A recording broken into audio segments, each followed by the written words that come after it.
Driss Stitou, bonjour. Vous êtes responsable de l'équipe thermodynamique, énergétique et systèmes réactifs au laboratoire Promesse.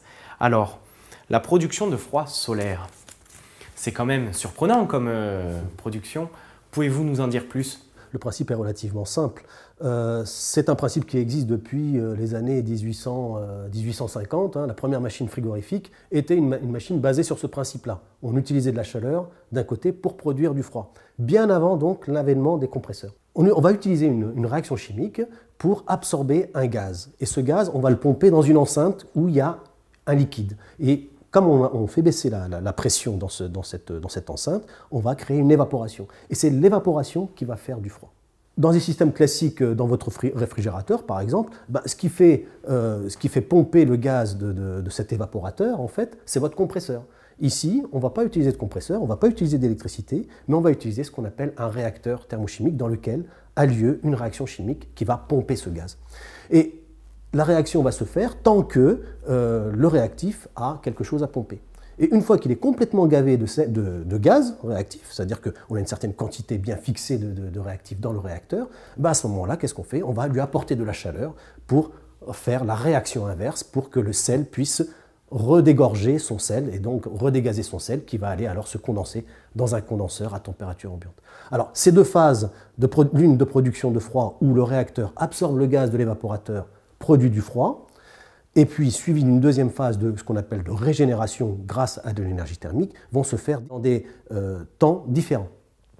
Par exemple, dans le cas de systèmes solaires, par exemple, de procédés de production de froid solaire, on va utiliser la journée la chaleur solaire pour apporter de la chaleur au réacteur, qui va faire qu'on va créer une réaction de décomposition, c'est-à-dire que le sel va libérer le gaz, et le gaz va se libérer, il va se condenser, on va le stocker quelque part dans un réservoir de liquide. Et la nuit, par contre, là, on va faire notre production de froid.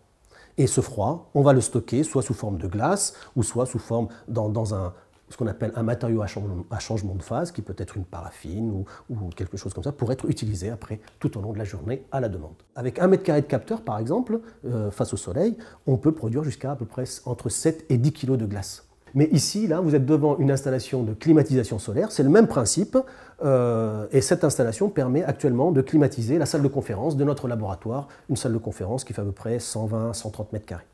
Donc comment ça fonctionne? C'est la même chose, le réacteur est chauffé par l'énergie solaire le jour, donc on fait la réaction de décomposition, le gaz est condensé ici et accumulé tout au long de la journée dans ce ballon réservoir.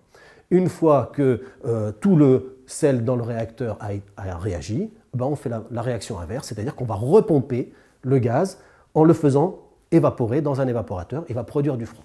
Et le froid qui est produit est stocké dans cette cuve sous forme dans un matériau à changement de phase pour être redistribué tout au long de la journée le jour suivant.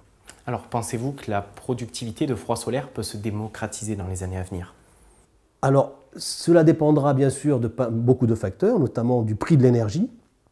Dès que le prix de l'énergie va augmenter, c'est ce qui sera le cas dans quelques années, je pense que ce procédé sera tout à fait viable. Mais avant d'en arriver là, je pense qu'il y a quand même d'autres niches qui peuvent être intéressantes pour exploiter ce procédé, notamment en Afrique, où on n'a pas la disponibilité de l'énergie se fait très rare. Donc on peut utiliser ce moyen pour produire de la glace, pour faire de la conservation des denrées à destination des populations locales. Alors nous sommes devant quoi à l'heure actuelle? Typiquement, vous êtes devant un prototype qui a été fabriqué, qui a été construit en partenariat avec la société Coldway. C'est un prototype de fabrication de glace solaire qui se fabrique dans ce compartiment-là la nuit. Et avec ce système-là, typiquement, on peut fabriquer jusqu'à 10 kg de glace par jour grâce à ces 2 mètres carrés de capteurs solaires. Est-ce que ce genre d'installation pourrait servir pour nos frigos de demain? Tout à fait. Il suffira de s'équiper de modules capteurs-réacteurs comme celui-ci, installés sur le toit de votre maison pour pouvoir faire un frigo solaire chez soi. Merci à vous.